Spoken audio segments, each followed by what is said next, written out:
आप सभी लोगों को मेरा नमस्कार। मैं उपेंद्र अनमोल मुखर्जी नगर दिल्ली से इस कार्यक्रम में, इस सेशन में आप सभी लोगों का स्वागत करता हूं। आज का ये पूरा सेशन यूपीएससी 2020 अर्थात 4 अक्टूबर 2020 को जो पेपर हुआ था उसी के डिस्कशन पर आधारित है और पूरे 100 क्वेश्चन का हम लोग डिस्कशन करेंगे और उसमें जो हमारे अनुसार सबसे राइट आंसर है उस तक पहुंचने का प्रयास करेंगे। मुझे लगता है कि मेरे द्वारा बताया गया लगभग 99% क्वेश्चन के आंसर सही रहने चाहिए। एक आध क्वेश्चन, एक दो क्वेश्चन का हो सकता है कि डिफरेंस रहे, लेकिन मुझे लगता है कि 99% सही होना चाहिए, या एक दो क्वेश्चन का हो सकता है कि डिफरेंस हो जाए। इससे ज़्यादा हमने इतना एक्यूरेसी बनाने की कोशिश की है कि इससे ज़्यादा डिफरेंस ना आए। तो आप सभी लोगों का इस कार्यक्रम में स्वागत है। जनरली मैं इकोनॉमी और साइंस एंड टेक्नोलॉजी का ही पेपर डिस्कस करता रहा हूं, क्योंकि मॉड्यूल में इकोनॉमी और साइंस एंड टेक्नोलॉजी पढ़ाने के नाते मुख्यतः इन्हीं दोनों विषयों को मैं फोकस करता रहा हूं। लेकिन यहां पर मैं पूरा पेपर डिस्कशन करने वाला हूं, क्योंकि पूरा यूपीएससी का पेपर जब आप डिस्कस करेंगे तभी आप जान पाएंगे कि आपकी पोजीशन क्या है और किस तरीके से आपकी सफलता सुनिश्चित होने वाली है। एक चीज मैं बता दूं कि पेपर जो इस बार का है बहुत आसान नहीं है और बहुत टफ नहीं है। एक तरीके से कह सकते हैं कि बीच की स्थिति में पेपर है। हाँ, लेकिन कम से कम 20 से 22 प्रश्न ऐसे हैं जो बहुत टफ हैं। अर्थात केवल अगर 20-22 प्रश्न को ही कोई ध्यान में रखेगा तो उसको पेपर बहुत टफ लगेगा। लेकिन मेरे भाई, केवल 20-22 प्रश्न ही टफ हैं। अगर आप देखेंगे 75+ क्वेश्चन तो इसमें ऐसे हैं जिसको किया जा सकता है, और बहुत आसान प्रश्नों की संख्या अब की बार 34 रही है। 34 क्वेश्चन ऐसे हैं जो बहुत ही आसान है। जनरली यूपीएससी में 30 से 40 क्वेश्चन आसान होते हैं, और मैंने कई बार जो है सलाह देते हुए भी आपको कहा कि जब भी आप पेपर सॉल्व करेंगे तो 3 स्टेप में पेपर सॉल्व करेंगे। पहले स्टेप में पूरे पेपर को रिवाइज करेंगे तो अमूमन आपको 40 प्रश्न के आसपास हमने कहा कि प्रश्न मिल जाएगा। लेकिन इस बार संयोग से 34 क्वेश्चन ही रहा है जो बहुत आसान रहा है। जो सबसे आसान प्रश्न रहे हैं वो पॉलिटी के प्रश्न रहे हैं और थोड़ा ज्योग्राफी के प्रश्न रहे हैं। आसान प्रश्नों में ज्योग्राफी और पॉलिटी का ही प्रश्न कहा जा सकता है। कुछ प्रश्न जो है इकोनॉमी के भी थोड़ा सा आसान रहे हैं, लेकिन बाकी जो है पार्ट उससे जुड़े हुए प्रश्न तो थोड़ा टफ रहे हैं। अर्थात देखा जा सकता है कि हिस्ट्री का क्वेश्चन भी टफ है, साइंस एंड टेक्नोलॉजी के 50% क्वेश्चन टफ है, इकोनॉमी के 60% क्वेश्चन थोड़ा सा टफ है, और जानते 40% प्रश्न को मॉडरेट और बेसिक का कह सकते हैं आप। जैसा कि आप सभी लोगों ने देखा होगा, सबसे अधिक प्रश्न जो पूछा गया है वो इकोनॉमी से पूछा गया है। आप उसका रेंज ले सकते हैं, 24 से 25 क्वेश्चन इकोनॉमी से पूछे गए हैं, अगर हम एग्रीकल्चर वगैरह सबको मिला देते हैं तब। और साइंस एंड टेक्नोलॉजी से अगर आप देखेंगे तो करीब जो है 18 क्वेश्चन डायरेक्ट है, और अगर बाकी आप जानते हैं जहां ज्योग्राफी और इन्वायरमेंट इकोलॉजी से एसोसिएटेड भी पार्ट को अगर आप जोड़ेंगे तो 2 क्वेश्चन लगभग आ जाएगा। अर्थात 18 से 20 प्रश्न जो है साइंस एंड टेक्नोलॉजी से हैं। कोई अगर सीधे सीधे समझेगा तो उसके लिए साइंस एंड टेक्नोलॉजी से जुड़ा हुआ सिर्फ 15 ही प्रश्न है, 15-16 प्रश्न है। अर्थात अपने अनुसार आप देख सकते हैं कि क्या है, लेकिन एक एज ए टीचर मैं कहूंगा कि लगभग 18 to 20 question science and technology से है, लगभग 24 to 25 क्वेश्चन इकोनॉमी से है। पॉलिटी से अगर आप देखेंगे तो करीब करीब 16 क्वेश्चन पॉलिटी, गवर्नेंस और कॉन्स्टिट्यूशन से है। हिस्ट्री से कहेंगे आप तो 18 प्रश्न जो है हिस्ट्री से आया हुआ है। आईआर से अगर आप देखेंगे तो करीब 6 प्रश्न आईआर से पूछे गए हैं। इन्वायरमेंट एंड इकोलॉजी से देखेंगे तो करीब जो है 12-13 प्रश्न इन्वायरमेंट एंड इकोलॉजी से पूछा गया है। 3-4 प्रश्न ऐसे हैं मिसलेनियस हैं। प्रिय साथियों, एक चीज जानना बहुत जरूरी है, सीधे करंट अफेयर से कोई भी प्रश्न नहीं आया है, लेकिन करंट अफेयर से आया है। अर्थात जहां पर करंट का जुड़ाव है और उससे जुड़ा हुआ मुद्दा, जैसे आपने देखा कि कोरोना महामारी का दौर चल रहा है, लेकिन डायरेक्ट कोरोना महामारी से जुड़ा हुआ कोई भी प्रश्न नहीं है। हां, लेकिन कोरोना वैक्सीन चूंकि बन रही है तो न्यूमोकोकल वैक्सीन पीसीवी के बारे में पूछ लिया, निमोनिया के वैक्सीन के बारे में पूछ लिया। जो मैंने डायरेक्ट जो करंट अफेयर की क्लासेस ली थी उसमें सीधे हम लोगों ने उसकी चर्चा की थी जब मिशन इंद्रधनुष के बारे में चर्चा कर रहे थे। तो वो क्वेश्चन आया हुआ है। इसके अलावा इकोनॉमी में बहुत सारे रिफॉर्म की नींव रखी गई। माना जा रहा था आत्मनिर्भर भारत अभियान से क्वेश्चन आएगा, लेकिन एक भी प्रश्न आत्मनिर्भर भारत अभियान से पूछा नहीं गया। हाँ, लेकिन उन पार्टों से जुड़ा हुआ प्रश्न जरूर आया जो महत्वपूर्ण पार्ट थे, जैसे एफआरबीएम एक्ट को फोकस करते हुए भी प्रश्न आया। आईएमएफ, चूंकि भारत का विदेशी मुद्रा भंडार बढ़ रहा था, तो एसडीआर की वैल्यू और उस संदर्भ में ट्रांच से जुड़ा हुआ सवाल आप देख सकते हैं। इसी तरीके से आप देखेंगे कि डीएलटी, डिस्ट्रीब्यूटेड लेजर टेक्नोलॉजी पे पूरा फोकस था, जिसके नाते ब्लॉकचेन टेक्नोलॉजी पे पूछा गया। इस तरीके से बहुत सारे सवाल आए हैं। मैं इसलिए संतुष्ट हूं कि मैंने पिछले 25 दिनों के दौरान जो क्लासेस ली, संयोग से वहां से 14 क्वेश्चन सीधे आए हुए हैं। जो विद्यार्थी अगर इन सारी क्लासेस को ठीक से देखे, जिन्होंने देखा, उनको निश्चित रूप से इतने प्रश्नों को करने में आसानी हुई, जिसमें से कुछ प्रश्न तो सीधे सीधे थे, कुछ प्रश्नों का जो है पूरा वीडियो देखने के बाद ही आप समझ बना करके क्वेश्चन कर सकते हैं। तो मेरे लिए बहुत संतुष्टि का रहा। इसलिए ये जो है इस तरीके का संयोग जो है चूंकि हम लोगों के साथ हुआ, तो ये मैं इसलिए भी बहुत खुश हूं। और आप सभी लोगों को पूरी शुभकामना कि आप सारे लोग ये वीडियो देखते रहे और लगातार हमसे जुड़े रहे। अब शुरुआत करते हैं जो क्वेश्चन आए हुए हैं उनके डिस्कशन से। हमारे पास जो यूपीएससी 4 अक्टूबर 2020 का एग्जाम हुआ है, उसका जो पेपर का सेट सी है वो हम लोगों के पास है, इसलिए वहीं से हम लोग शुरुआत कर रहे हैं। ध्यान से सुनिएगा, देखिए हमारे पास सेट सी है, तो सेट सी जिनके पास है वो डायरेक्ट देख सकते हैं। नहीं तो आप जो क्वेश्चन मैं यहां डिस्कस कर रहा हूं अपने सेट में जाकर के मिला लेंगे और उसके अनुसार देखेंगे कि क्या जो है, कौन सा पार्ट सही है, किस तरीके का नहीं सही है। तो ये पहला हो गया, मतलब सेट सी हम लोगों के पास है। अब ध्यान से सुनेंगे पहला क्वेश्चन वैसे तो हमारी किताब में भी दिया गया है, फर्टिगेशन इरिगेशन, जो मेरी साइंस एंड टेक्नोलॉजी की किताब है। और क्लास में मैं पिछले कई सालों से बोल रहा हूं कि नागार्जुनी अनुसंधान संस्थान के द्वारा फर्टिगेशन, सिंचाई की एक प्रक्रिया है जिसमें फर्टिलाइजर और इरिगेशन दो शब्दों से मिलकर ये बना हुआ है।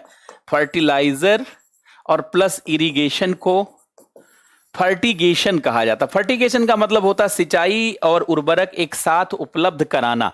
अगर आप देखेंगे तो पहला लिखा है फर्टिगेशन से क्या लाभ है, लिखा सिंचाई जल की क्षारीयता का नियंत्रण। निश्चित रूप से इससे क्षारीयता अम्लीयता दोनों का नियंत्रण, क्योंकि जब आप प्रॉपर सिंचाई करते हैं तो ना तो अम्लीयता बढ़ती है ना तो क्षारीयता बढ़ती है। आप देखेंगे पंजाब में, हरियाणा में जहां अति सिंचाई की गई है वहां मिट्टी में क्षारीयता आ गई है, वहां की मिट्टी जवाब दे गई है, मिट्टी नाराज हो गई है। लेकिन फर्टिगेशन से पहली बात तो ये जो है क्षारीयता की समस्या नहीं उत्पन्न होती। पहला जानते हैं इसका जो सेंटेंस है ये सही है। दूसरा लिखा रॉक फास्फेट और सभी अन्य फास्फेटिक उर्वरकों का सफलता के साथ अनुप्रयोग संभव है। देखिए शब्द बोला सभी, तो ये एक्सट्रीम स्टेटमेंट हो गया। यूपीएससी में जनरली एक्सट्रीम स्टेटमेंट जो होता है वो अवॉइड माना जाता है, अर्थात कहीं भी ऐसा शब्द लिखा हुआ है तो जनरली वो सही नहीं रहता। अगर आप इंग्लिश आप यहाँ पे जो देखेंगे तो आपको बहुत आसानी से दिख जाएगा। लिखा हुआ है कि फर्टिगेशन, लिखा हुआ controlling the alkalinity of irrigation water is possible, ये तो सही है। लिखा है efficient application of rock phosphate and other phosphate fertilizer is possible. All other, देखिए ऑल अदर है तो एक्सट्रीम स्टेटमेंट है, ये वैसे भी कट हो जाता है। अगर आपको जानकारी नहीं है तब भी इसको आप कट कर सकते हैं और आसानी से जान सकते हैं। तो दूसरा वाला जो पार्ट है ये गलत हो जाता है। तीसरा, पौधों के लिए पोषक बढ़ी हुई मात्रा में सुलभ कराए जा सकते। बिल्कुल, जब आप सिंचाई के साथ उर्वरक देते हैं तो निश्चित रूप से पोषक तत्व बहुत आसानी से उपलब्ध हो जाते हैं, क्योंकि उर्वरक घुल करके पौधों तक पहुंचते हैं, इसलिए यह भी सही है। और चौथा है रासायनिक पोषक तत्वों के निश्चालन में कमी, लीचिंग में कमी आती, बिल्कुल सही है। इसीलिए इसका आंसर आप देखेंगे क्या बनता है, सी आंसर यहां पहले का बनता है। पहले से हमने आंसर लगा रखा है ताकि आपको जो है फटाफट देखने का अवसर मिलता रहे। दूसरा है निम्नलिखित खनिजों पर विचार करिए, बेटोनाइट, क्रोमाइट, कायनाइट, सिलीमेनाइट भारत में उपयुक्त में से कौन सा आधिकारिक रूप से नामित मेजर मिनरल है? Which are major mineral.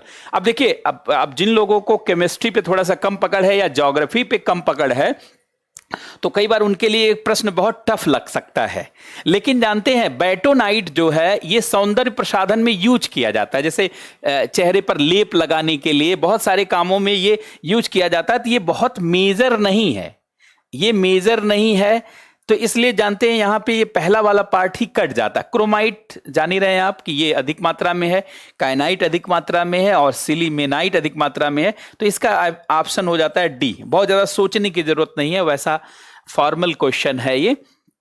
तीसरा प्रश्न है, इसको आप टफ प्रश्न भी कह सकते हैं, लेकिन ये करंट अफेयर में बहुत चर्चा में था कि महासागर औसत तापमान के संदर्भ में निम्नलिखित में से कौन सा कथन सही है। ओशन मीन टेम्परेचर के संदर्भ में कौन सा कथन सही है। तो आप देखेंगे पहला लिखा हुआ है कि OMT को 26 डिग्री सेंटीग्रेड समताप रेखा की गहराई तक मापा जाता है, जो जनवरी मार्च में हिंद महासागर के दक्षिण पश्चिम में 29 मीटर पर होती है। गलत है, ये टेम्परेचर का रेंज है ही नहीं, जानते हैं।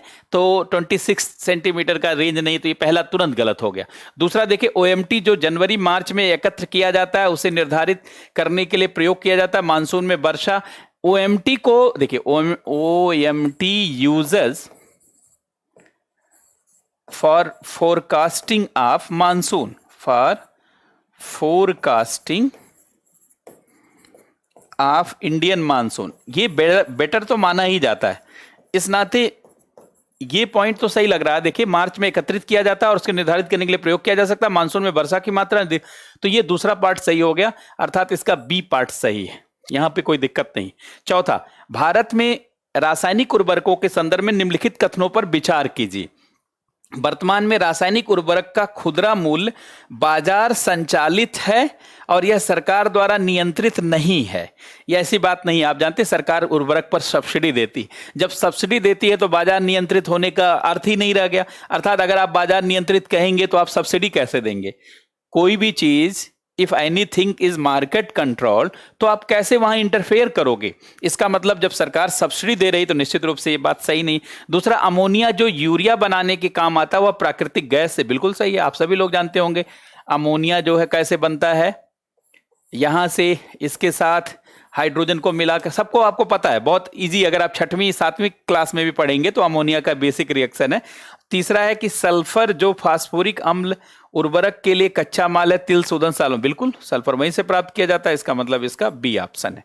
तो पहले में आपने देख लिया कि चौथे तक इस तरीके का है। अब आगे जरा देखेंगे,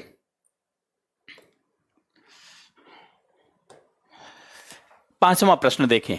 ये जो लोग राजस्थान के हैं उनके लिए तो बहुत आसान प्रश्न है, बाकी जिन्होंने ठीक से पढ़ाई किया हुआ है वो जानेंगे कि जो थार डिजर्ट है, थार डिजर्ट की बात कर रहा है। अगर आप इससे आगे वाला जो पेज देखेंगे तो बहुत आसानी से आपको इंग्लिश में भी ये दिख जाएगा। देखिए, with the reference of Indian desert national park, desert national park के बारे में ये सवाल कर रहा है कि डिजर्ट नेशनल पार्क क्या है। ध्यान सुनिएगा, भारत के मरु राष्ट्रीय उद्यान के संदर्भ में निम्नलिखित में से कौन सा कथन सही है। तो यह 2 जिलों में विस्तृत है, बिल्कुल, ये बाड़मेर में भी है, जैसलमेर में भी है, बाड़मेर और जैसलमेर में है, सारे राजस्थान के बच्चे जानते हैं, वैसे भी लोग जानते हैं। दूसरा कह रहा है कि उद्यान के अंदर कोई मानव वास नहीं। अरे बहुत सारे गांव हैं इसी एरिया में, तो मैं जा चुका हूं बहुत बार, बहुत सारे गांव है, दूसरा तो गड़बड़ ही है। तीसरा है, यह ग्रेट इंडियन बस्टर्ड के प्राकृतिक आवासों में से एक है, बिल्कुल सही, ये भी सही, ये भी सही। तो ये हो गया सी ऑप्शन। बहुत आसान प्रश्न है। अब देखिए, छठा प्रश्न है, सियाचिन हिमनद कहां पे है। अगर आप यहां पे फिगर बनाएंगे, जैसा कि मैं बराबर बनवाता रहा हूं, तो ये सियाचिन हो गया, ये सियाचिन है, ये सियाचिन है। अब ये सियाचिन अगर ऐसे बना लेंगे तो आसानी से लिखा है कि सियाचिन अक्साई, ध्यान सुनिएगा, लिखा हुआ है कि सियाचिन अक्साई चीन, लिखा है सियाचिन अक्साई चीन के पूर्व में। देखिए, अक्साई चीन ये है, तो इसके पूर्व में कहां है, पूरब तो ये है, ये पश्चिम, तो पहला वाला गलत हो गया। लेह के पूर्व में है, नहीं, लेह के उत्तर में है। देखिए, ये लेह है, तो लेह के तो भैया ये उत्तर में होगा, ये भी गलत। गिलगित के उत्तर में है, तो गिलगित यहाँ है, उत्तर कहाँ है, इसके पूरब में है, तो ये भी गलत, ये भी गलत, ये भी गलत। तो फिर नुब्रा नदी, और ये जानते हैं, बहुत सालों से मैं पढ़ाता आ रहा हूं कि नुब्रा नदी की घाटी, और नुब्रा नदी वैसे भी ऑपरेशन मेघदूत चलाया जा रहा है। ऑपरेशन मेघदूत में हमारे सारे सैनिक नुब्रा घाटी से होकर के जाते हैं। नुब्रा घाटी जानते हैं, सिंधु नदी, नुब्रा नदी जो है सिंधु नदी की सहायक नदी की भी सहायक है। बात समझ रहे हैं? तो उसकी सहायक नदी की भी सहायक है और बहुत फेमस है। ऐसा कुछ खास प्रश्न नहीं है, आसान प्रश्न है। अब 7वां प्रश्न आप देखेंगे, हिस्ट्री से जुड़ा हुआ प्रश्न है। इसमें है कि जो है भारत के इतिहास के संदर्भ में निम्नलिखित युग्मों पर विचार कीजिए। भीलसा मध्य प्रदेश, बिल्कुल सही है, क्योंकि भीलसा विदिशा का जानते हैं, विदिशा को पहले इसी नाम से जाना जाता था, तो ये तो बिल्कुल सही है। द्वार समुद्र, ये गलत है। गिरिनगर गुजरात में है, बिल्कुल सही है। और स्थानेश्वर उत्तर प्रदेश में नहीं है, आप सभी लोग जानते हैं, हरियाणा में है। तो ये तो हो गया ये ऑप्शन। ये भी बहुत आसान प्रश्न है, इसको टफ प्रश्न नहीं माना जा सकता। जो हिस्ट्री के बारे में थोड़ी भी समझ रखता है इसको आसानी से कर देगा। ये वाला जो 8वां प्रश्न है ये मुझे थोड़ा टफ लगता है, क्योंकि इसमें ये वैसे तो प्रश्न ये है जो है इंडिया ईयर बुक से है, लेकिन इंडिया ईयर बुक में भी सारे सेंटेंस नहीं मिलते हैं। पहला लिखा हुआ कि केंद्रीय भूमि जल प्राधिकरण ने भारत के 36% जिलों को अतिशोषित अथवा संकटपूर्ण वर्गीकृत किया है। ये गलत है। 36 जानते हैं अतिशोषित। अतिशोषित जो भारत में पानी है वो हरियाणा है, पंजाब है, या जानते हैं पश्चिमी उत्तर प्रदेश या गुजरात या महाराष्ट्र, वो उतना बड़ा पार्ट नहीं है, इसलिए गलत है। दूसरा लिखा हुआ है कि जो है केंद्रीय भूमि जल प्राधिकरण का निर्माण पर्यावरण अधिनियम के अंतर्गत हुआ, निश्चित रूप से हुआ, ये तो सही है। तीसरा है विश्व में भूजल सिंचाई के अंतर्गत सबसे अधिक क्षेत्र, पहले सबसे अधिक सिंचाई का क्षेत्र चीन के अंतर्गत आता था। अब भूमि अर्थात नहर की सिंचाई और इस तरीके से भूमि सिंचाई में हम ही लोगों का स्थान आता है, ये बात तो सही है। तो ये जानते हैं, इसका ऑप्शन बी है। तो ये भी आप देखेंगे कि ये 4 प्रश्नों को बहुत आसानी से आप समझ सकते हैं।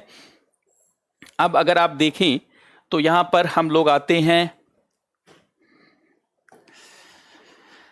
9वें नंबर पे प्रश्न पे।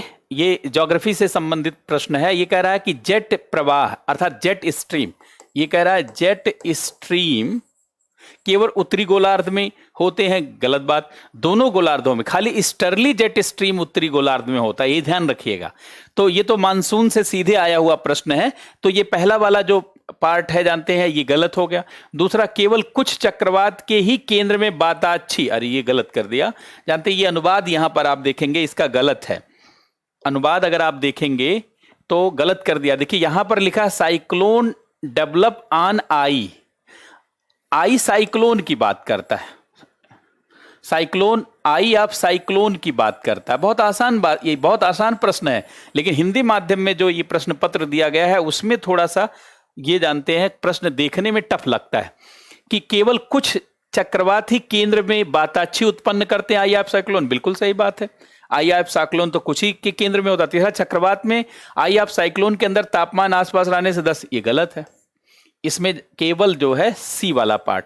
तो बहुत आसान प्रश्न है, लेकिन हिंदी में अगर कोई पढ़ेगा तो थोड़ा उसको टफ लगेगा, लेकिन अगर इंग्लिश वर्जन पढ़ेंगे तो फटाफट कर देंगे। 10वां क्वेश्चन, निम्नलिखित बाघ आरक्षित क्षेत्रों में क्रांतिक बाघ आवास के अंतर्गत सबसे बड़ा क्षेत्र। देखिए ये कह रहा है कि क्रांतिक का मतलब होता है कोर। देखिए जब आप कोई आरक्षित क्षेत्र देखते हैं तो सबसे अंदर आता है कोर एरिया। ये कोर एरिया को ही क्रिटिकल हैबिटाट कहा जाता है।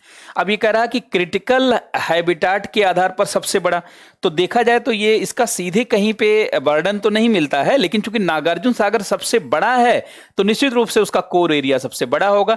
इस आधार पर इसका ऑप्शन सी है और यही सही भी होगा। बाकी इसमें जानते कोई सही नहीं दिख रहा है। अच्छा, अब यहां पे देखेंगे 11वें प्रश्न को कि यदि किसी पौधे की विशिष्ट जाति को वन्य जीव सुरक्षा वाइल्ड लाइफ सेफ्टी एक्ट 1972 की सूची में रखा गया है तो उस पौधे की खेती करने के लिए लाइसेंस की आवश्यकता है। दूसरा लिखा, ऐसे पौधों की खेती के लिए ऐसे पौधे की खेती किसी भी परिस्थिति में नहीं हो सकती, निश्चित रूप से सही बात है, वहां खेती आप कर ही नहीं सकते। अच्छा, इसके अलावा लिखा है कि एक आनुवांशिक रूपांतरित, गलत। ये लिखा कि ऐसा आंकड़ा, ये गलत। तो उस पौधे की खेती के लिए लाइसेंस लेने की जरूरत नहीं, बल्कि वहां खेती आप कर ही नहीं सकते हैं। बात समझ रहे हैं, खेती नहीं कर सकते आप। अच्छा, 12वें नंबर पे आप आएंगे तो ये जो है हिस्ट्री का प्रश्न है। इसमें लिखा है कि कुछ नगरों का नाम दिया गुप्त राजवंश का, जैसे घंटासाला है, कदूरा है और चौल है। तो सब लोग जानते हैं विदेशी व्यापार, फॉरेन ट्रेड वाले जो है ये फॉरेन ट्रेड वाले पोर्ट थे, बंदरगाह थे। तो इसका ऑप्शन जो है ए ऑप्शन है इसका। अच्छा, ये तो मैंने कई बार जो है क्लास में करवाया हुआ है, इकोनॉमी की क्लास में भी, कि कृषि में शून्य जुताई का मतलब कुछ भी नहीं करना, खेती में कुछ भी नहीं करना। और कुछ भी नहीं करने के संदर्भ में देखिए, पिछले साल के अवशेषों को जलाए बिना बुआई संभव, बिल्कुल संभव है। दूसरा है चावल की नई पौध की नर्सरी बनाए बिना धान के बीजों को नम मृदा में सीधे रोपना, बिल्कुल सही है। और मृदा में कार्बन पृथक्करण संभव, बिल्कुल सही। तो ये ऑप्शन हो जाता है डी। बहुत अच्छा प्रश्न है। जीरो टिलेज का मतलब ही होता है कि बिना कुछ किए, बहुत बड़े स्तर पर जुताई बिना किए, बहुत बड़े स्तर पर सिंचाई बिना किए, बहुत बड़े स्तर पर बिना खाद डाले, अर्थात अप्राकृतिक खाद, प्राकृतिक सिंचाई, उसी के आधार पर जब खेती की जाती है, जीरो टिलेज कहलाता है। तो इसका आंसर भी बहुत आसान है, ये कोई बहुत टफ प्रश्न नहीं है।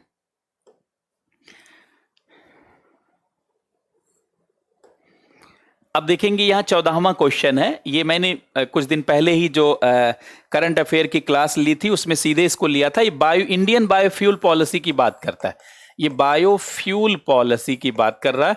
हमने बताया था बायोफ्यूल पॉलिसी 2018 में कहा गया है कि जो खाद्यान्न स्पॉयल हो रहे हैं, खराब हो रहे हैं, अर्थात बेकार हो रहे हैं, डैमेज हो रहे हैं, बेकार खाद्य पदार्थ का, या यूं कहें कि सड़े गले खाद्य पदार्थों का उपयोग बायोफ्यूल में किया जा सकता है। यद्यपि भारत की सरकार ने चावल का भी सैनिटाइजर बनाने के लिए, महुआ का सैनिटाइजर बनाने के लिए अनुमति दी है, जिसके नाते बहुत चर्चा में। तो देखेंगे इसमें लिखा हुआ, भारत की जैव ईंधन नीति के अनुसार जैव ईंधन के उत्पादन में निम्नलिखित में से किसका उपयोग कच्चे माल के लिए कसावा का किया ही जाता है। देखिए, इसमें एलिमिनेट करके भी कर सकते हैं।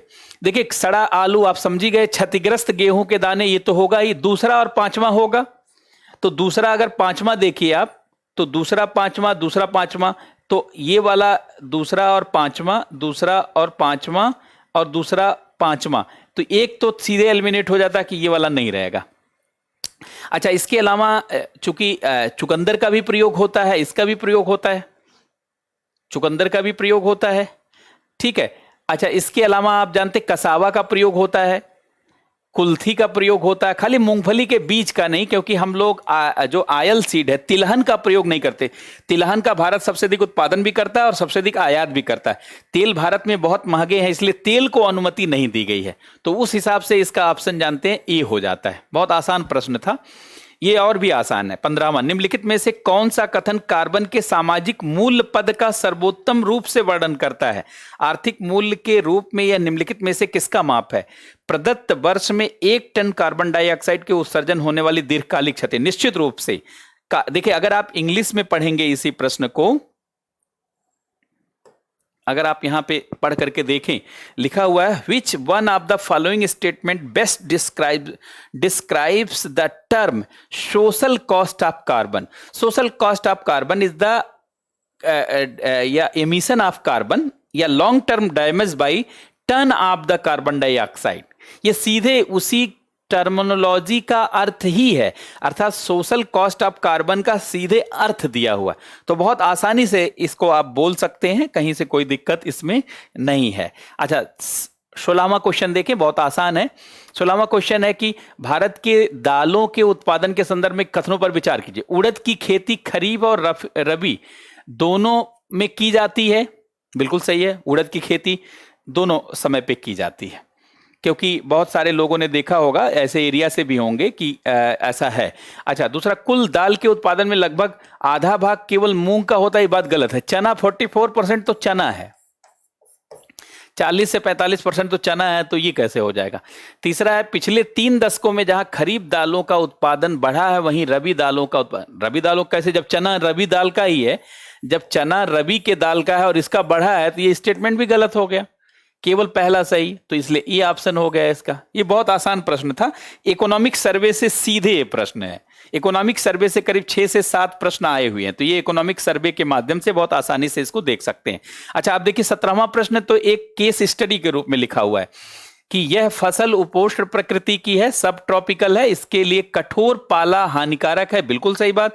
विकास के लिए उसे कम से कम 210 पाला रहित दिवसों और 50 से 100 सेंटीमीटर की आवश्यकता पड़ेगी। हल्की सूप अप्रवाहित मृदा जिसमें नमी धारण करने की क्षमता सबसे ज्यादा काली मिट्टी में होती। काली मिट्टी को बिना सिंचाई वाली मिट्टी, बिना खाद वाली मिट्टी, रेगुर मिट्टी, ये सब कहा जाता है। इसमें ए ऑप्शन है, ज्यादा इस पे बात ही ना किया जाए, ये ऑप्शन इसका जानते हैं सही है। अच्छा, अब 18वें नंबर पे देखिए तो कुसुम योजना के बारे में इसने पूछा है। कुसुम योजना, डायरेक्ट कुसुम योजना ना लिख करके सोलर पंप लिखा गया है। इसका पहला स्टेटमेंट देखिए, दोनों स्टेटमेंट रॉन्ग है। पहला है कि सौर ऊर्जा का प्रयोग पृष्ठीय पंखों को चलाने के लिए हो सकता है और निमज्जनी सब मर्सिबल पंपों के लिए नहीं, गलत है।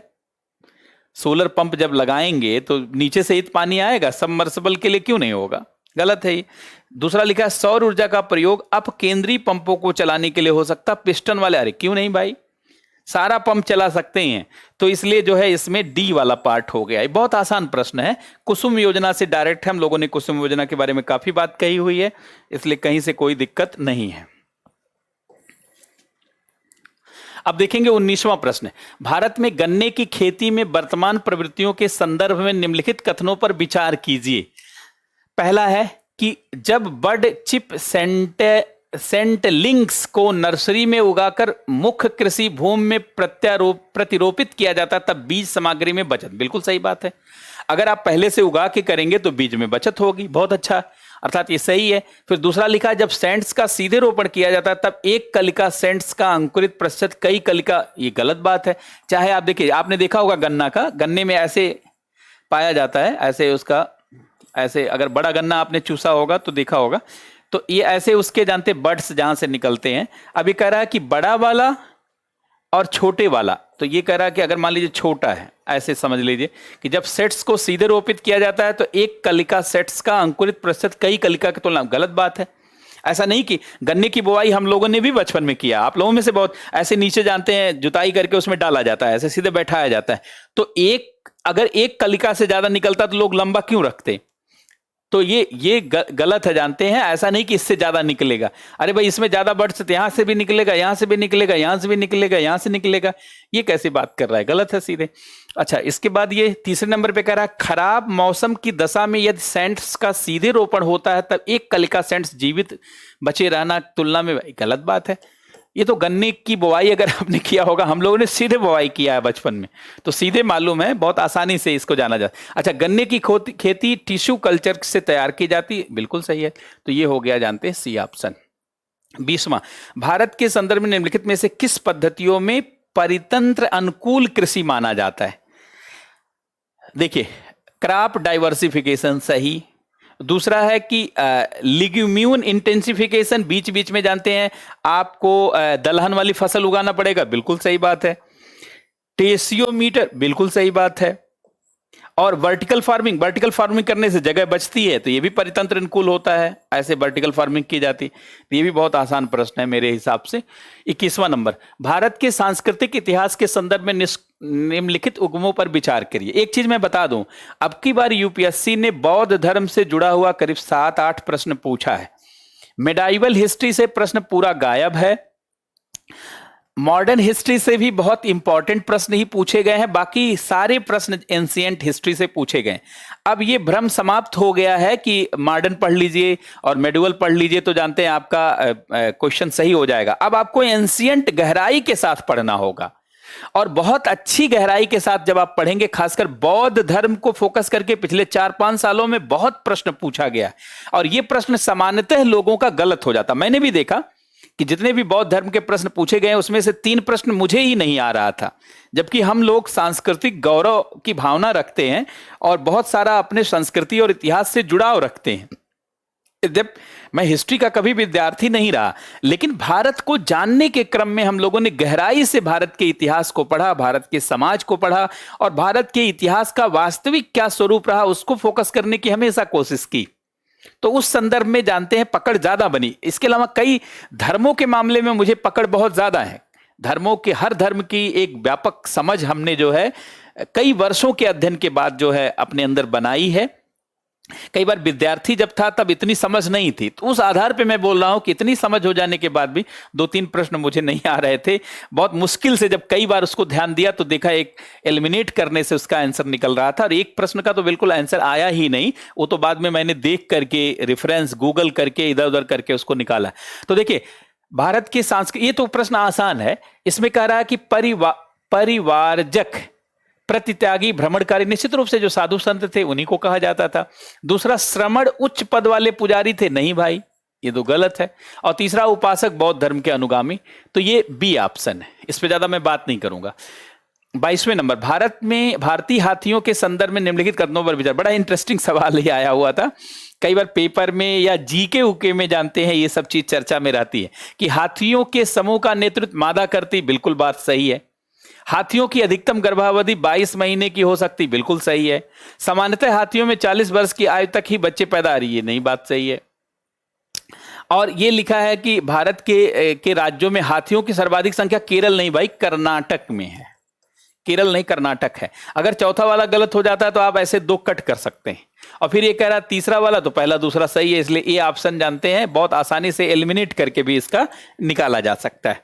अच्छा, फिर 23वें नंबर पे देखिए, निम्नलिखित में से कौन सा संरक्षित क्षेत्र कावेरी बेसिन में स्थित है?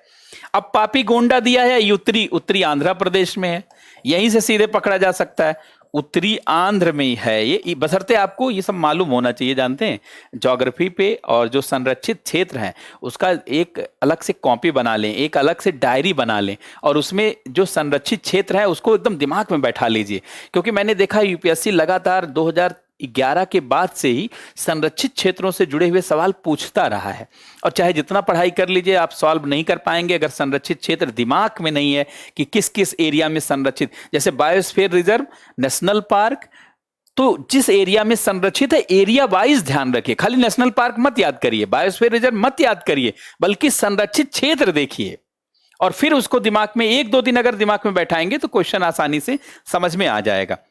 तो 2 हटा दीजिए, अगर 2 हट गया तो जानते हैं, देखिए ये ऑप्शन हट गया और ये ऑप्शन हट गया, अब आपके पास 2 ऑप्शन एलिमिनेट हो गया। एक 3 और 4 की बात कर रहा है, एक 3 और 4 की बात कर रहा है, तो जरा देख लिया जाए। अब देखिए इसमें कह रहा है सत्यमंगलम बाघ आरक्षित क्षेत्र कावेरी में ही है, तो ऐसा तो इसका मतलब तीसरा भी सही है, तीसरा सही है। अच्छा, वायनाड ये भी जानते सही है, चौथा भी सही है, तो पहला सही हो ही गया, तो इसका ऑप्शन बी हो गया। बहुत आसानी से एलिमिनेट करके निकाला जा सकता था। लेकिन एक चीज मैं हमेशा कहूंगा कि आप जो संरक्षित चीजें हैं उनको बहुत कायदे से देखने का प्रयास करिए। अब जो है हम लोगों ने ये देख लिया था ये वाला, अब यहां पर आ जाते हैं। भारत की जैव विविधता के संदर्भ में Ceylon, frogmouth, coppersmith, barbet, grey chin minivet, और ये जानते हैं, ऐसे तो जिन्होंने पढ़ा होगा वही सब जान सकते हैं। तो इस नाते इसमें ये पक्षी वाला ऑप्शन है। अब इस पे ज्यादा क्या बोलना है, इसका ऑप्शन ही ए है।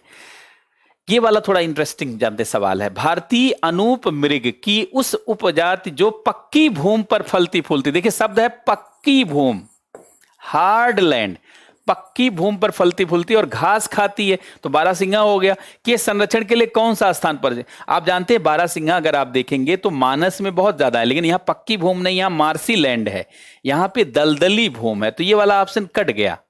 जब ये कट गया और बाकी 2 दिया तो ये जानते पहला ऑप्शन ही इसमें ये ऑप्शन हो गया कान्हा वाला जो एमपी का है।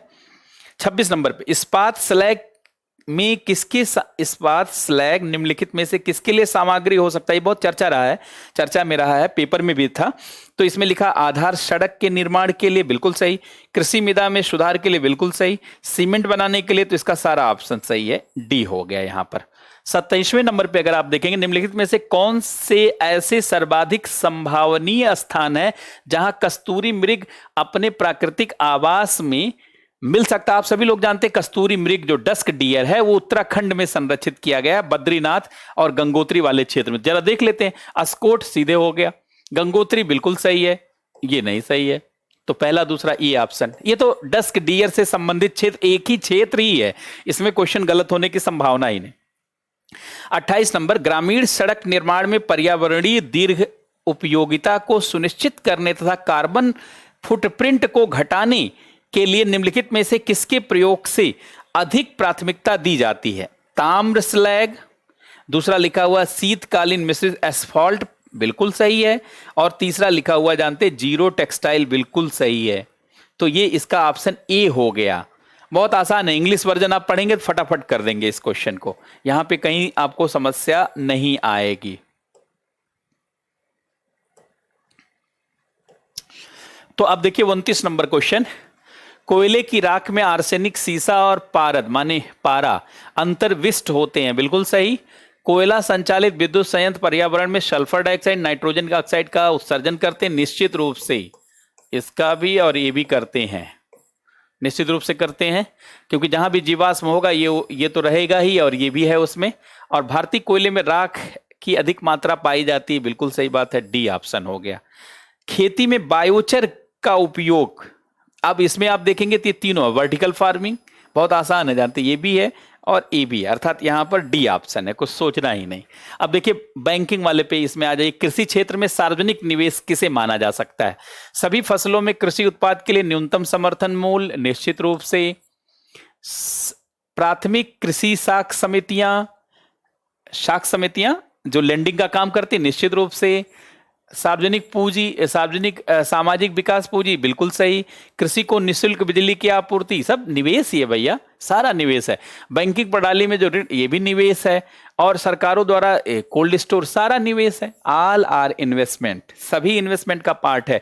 और ये ग्रीन बॉक्स में अगर आप देखेंगे, वैसे तो इसमें काफी ग्रीन बॉक्स के अंतर्गत आता है, कुछ यद्यप एम्बर बॉक्स के अंतर्गत आता है, लेकिन ये निवेश माना जाता है। और इसी को लेकर तो सारा बवाल है। WTO जिस दिन हम लोग पढ़ रहे थे उसमें बातचीत किया गया था ब्लू बॉक्स और ग्रीन बॉक्स को लेकर के और एम्बर बॉक्स को लेकर के, तो यही तो सारा निवेश के मुद्दे पर ही सरकार सब्सिडी दे रही है, अंतर्राष्ट्रीय स्तर पर इसको लेकर के चुनौती रहती है। तो ये प्रश्न जानते हैं, इसका डी ऑप्शन हो गया। भारत में ब्याज आधारित अनुपात का क्या महत्व है? सीधे जानते हैं, आप देखेंगे तो यह उस फर्म जिसे बैंक ऋण देने जा रहा है कि वर्तमान जोखिम को समझने में मदद करता, निश्चित रूप से।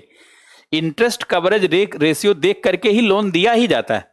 यह उस फर्म जिसे बैंक ऋण देने जा रहा है कि आने वाले जोखिम मूल्यांकन में मदद करता, निश्चित रूप से। और उधार लेने वाली फर्म का ब्याज व्याप्ति अनुपात जितना अधिक, गलत है, अधिक नहीं बल्कि कम होना चाहिए, तो ये गलत हो गया। तो इसका ये ऑप्शन, ये भी बहुत आसान प्रश्न है।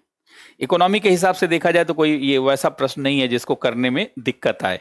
तो यहां पर हम लोगों ने देखा। अब 33 में आ जाए, हाल के बीते दिनों में निम्नलिखित में से कौन से कारक, कौन सी नीतियां भारत में चावल के मूल्य को प्रभावित कर रही थी? चावल जो ज्यादा दाम पे मिल रहा है, चावल का जो मूल्य ज्यादा है, तो पहला तो MSP है, न्यूनतम समर्थन मूल्य, बिल्कुल सही। दूसरा है सरकार द्वारा व्यापार, चावल का निर्यात भी हम लोग करने लगे, बहुत देशों को भारत चावल का निर्यात कर रहा है, यूरोप को चावल का निर्यात हम लोग कर रहे हैं। चावल दुनिया का मुख्य भोजन बन गया है और फ्राइड राइस का चलन बहुत सारे डिश में होने लगा है। अच्छा, सरकार द्वारा भंडारण, बिल्कुल सही है ये भी। और उपयोगिता साख, ये जो सब्सिडीज दी जा रही है, तो ये सारे सही है, अर्थात डी। बड़ा अच्छा प्रश्न जानते ही पूछा गया। कृषि से जुड़े हुए लगभग 9 से 10 प्रश्न पूछे गए हैं, उसमें से 6 से 7 प्रश्न बहुत आसान है, 2-3 प्रश्न ऐसे हैं जिनको समझने की ज्यादा जरूरत है। निम्नलिखित कथनों पर विचार कीजिए। पिछले एक दशक में भारत श्रीलंका के व्यापार मूल्य में सतत वृद्धि हुई है, गलत बात है, बल्कि बांग्लादेश के साथ व्यापार में वृद्धि हुई है। भारत बांग्लादेश के बीच होने वाले व्यापार में कपड़े, चीजों का व्यापार, बिल्कुल कपड़ा ही हम लोग सबसे ज्यादा जानते बेच रहे हैं। और पिछले 5 वर्षों में दक्षिणी एशिया में भारत के साथ सबसे बड़ा, नेपाल नहीं है भैया, ये गलत है, बांग्लादेश सबसे बड़ा ट्रेड पार्टनर हो गया। पहले नेपाल, जानते हैं, पहले नेपाल था भागीदार, लेकिन अब बांग्लादेश हो गया। अब तो नेपाल चीन के गोद में जा रहा है। वैसे भी नेपाल के साथ बहुत सारे रिस्ट्रिक्शन लगाए गए। जब से नेपाल का नया संविधान लागू हुआ, बहुत सारी चीजें रुक गई, अब तो चीन के निकट चला गया। तो ये तो बांग्लादेश आप जाना करिए हमेशा, अब बांग्लादेश। ये बहुत आसान सवाल था और सबको मालूम होना चाहिए। ये इस तरीके की जानते आशा रखता हुआ सवाल, बड़ा अच्छा सवाल था। 35 नंबर पे आप देखेंगे तो हम लोगों ने G20 पढ़ाया था और हमने कहा था G20 के अंतर्गत G7 आता है, ब्रिक्स आता है, मिस्ट आता है, और ये आता है अर्जेंटीना आता है, सऊदी अरब आता है, ऑस्ट्रेलिया आता है और EU आता है। अब देखिए इसमें बात कर रहा है कि जैसे ये कह रहा है कि सिंगापुर तो आता ही नहीं, इसमें देखेंगे ईरान आता ही नहीं, वियतनाम आता ही नहीं, कनाडा तो आता, मलेशिया नहीं आता, न्यूजीलैंड नहीं आता, तो ये ऑप्शन ए है। और वैसे इस वाले ट्रिक्स को, जो फार्मूला हम लोग यूज करते हैं क्लास में, फटाफट आप बता सकते हैं। 36 नंबर पे देखेंगे किसान क्रेडिट कार्ड। ये बड़ा आसान सवाल था ये। केसीसी के लिए अल्पकालिक ऋण के संदर्भ में उपलब्ध कराया। पहला है फॉर्म पर संपत्तियों के रखरखाव हेतु कार्यशील पूंजी के लिए, बिल्कुल सही बात। दूसरा है कंबाइन कटाई। अरे कंबाइन कटाई के लिए थोड़ी केसीसी दिया जाता है, बड़ी मशीन खरीदने के लिए केसीसी। छोटा छोटा 2 लाख, 3 लाख, 50,000। अब कोई 20 लाख देगा कि कंबाइन मशीन खरीद के लाइए, है कि नहीं? तो ये बहुत सामान्य सवाल जो रहा है। फार्म परिवारों के उपभोग आवश्यकताओं के लिए, हाँ ये तो ठीक है, ये सही है। और इसके अलावा ये है कि फसल कटाई के खर्चों के लिए, बिल्कुल ठीक है। परिवार घर निर्माण के लिए थोड़ी दिया जाता है। ये बहुत आसान सवाल केसीसी के बारे में था। कोई भी किसान परिवार का बच्चा सीधे कर सकता, नहीं तो पढ़ करके भी सीधे आप जान सकते हैं कि इसका बी ऑप्शन सही है। तो यहां तक हम लोगों ने 36 क्वेश्चन देख लिए। अब देखेंगे 38 नंबर का, 37 नंबर का क्वेश्चन। ये क्वेश्चन भी हम लोगों ने क्लास में किया था, बहुत आसान है।